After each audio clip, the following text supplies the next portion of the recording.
बारे में जानेंगे, जिसमें आपने देखा कि वायुमंडल से किसी भी रूप में जब धरातल तक पहुंचता है तो उसे वर्षण कहते हैं या प्रेसिपिटेशन कहते हैं। ये 3 तरह का होता है, तरल, ठोस और गैस के रूप में। तरल रूप में या द्रव के रूप में, लिक्विड फॉर्म में वर्षा कहते हैं इसे, या रेनफॉल कहते हैं। ठोस रूप में इसे हिमपात या स्नोफॉल के नाम से जानते हैं। और गैस के रूप में हम देखते हैं तो इसे कहते हैं ऊर्ध्वपातन या सब्लिमेशन कहते हैं। यहाँ वर्षा के 3 प्रकार आपको दिखाए हैं। वर्षा के 3 प्रकार में आपने देखा, पहले इनको कहते हैं संवहनी वर्षा या कन्वेंशनल रेनफॉल, दूसरे को कहते हैं पर्वतकृत वर्षा या ओरोट्रॉपिक रेनफॉल, तीसरे को कहते हैं चक्रवाती वर्षा या साइक्लोनिक रेनफॉल। संवहनी वर्षा हमने आपको बता दिया है, संवहन धाराओं से कंडेंस होकर के बादल बनते हैं और वर्षा होती है। यहाँ हम लोग पर्वतकृत वर्षा आप देखने जा रहे हैं। पर्वतकृत वर्षा में पर्वत एक अवरोध के रूप में आ जाता है और जो आर्द्र पवनें होती हैं, आर्द्र पवनें हमेशा गर्म होती है, गर्म हम पवनें हमेशा ऊपर की ओर उठती हैं। तो जब वो ऊपर की ओर उठती है पवनें पर्वतों के सारे, तो ऊपर जाकर ठंडा जलवायु होता है, एटमॉस्फेयर ठंडा हो जाता है और ये ठंडी होकर के क्या बन जाती है, बादल बन जाती है। और बादल बनकर इसी तट पर वर्षा करती है। पर्वतों के ढाल को अलग अलग नामों से जाना जाता है।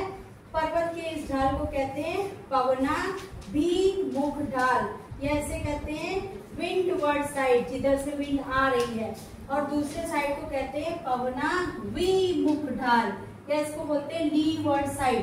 इधर की ओर जब सारी वर्षा ऊपर चढ़कर ये गर्म हवा ऊपर जाती है और ठंडी हो जाती है, ऊपर चूंकि तापमान कम होता है तो संघनन हो जाता है, कंडेंस हो जाता है, ठंडा हो जाता है, इसे कंडेंसेशन कहते हैं और बादल बन जाते हैं और इसी तट पर वर्षा कर देते हैं पवनाभिमुख ढाल की ओर।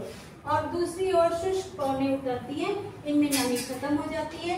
शुष्क नमी वाले क्षेत्र में पवनाभिमुख ढाल की ओर होता है, इसे लीवर्ड साइड कहते हैं। और ये एरिया वृष्टि छाया क्षेत्र कहलाता है। वृष्टि माने होता है वर्षा, छाया माने छाया जैसा दिखता है, वर्षा जैसा लेकिन होता नहीं है, इसको इंग्लिश में कहते हैं रेन शैडो एरिया। क्योंकि पर्वत में अवरोध के कारण हो रहा है, इसीलिए इसको पर्वतकृत वर्षा कहते हैं या ओरोट्रॉपिक रेनफॉल के नाम से जानते हैं। ठीक है, तो ये क्या हो गया आपका पर्वतकृत वर्षा। जल्दी जल्दी बताएंगे हमें, ये कौन सी पवनें हैं, आर्द्र पवनें हैं। ये कौन सा ढाल है, पवनाभिमुख ढाल, इसको इंग्लिश में क्या कहते हैं, विंडवर्ड साइड। इधर शुष्क पवन किस ढाल की ओर उतर रही है, इसको इंग्लिश में क्या कहते हैं, लीवर्ड साइड। अवरोध के रूप में कौन यहाँ आ गया है, शुष्क पवनें किस ओर उतरती हैं, और शुष्क पवनों के क्षेत्र को क्या कहते हैं, या इसको वृष्टि छाया क्षेत्र कहते हैं। जैसे मान लीजिए ये हिमालय है, तो इधर वाला हिस्सा भारत है जिधर बारिश हो रही है, और जिधर बारिश नहीं हो रही है वृष्टि छाया क्षेत्र तिब्बत की ओर। तो इस तरह आपने देखा, इसको पर्वतकृत वर्षा कहते हैं या ओरोट्रॉपिक रेनफॉल के नाम से जानते हैं। ठीक है, थैंक यू।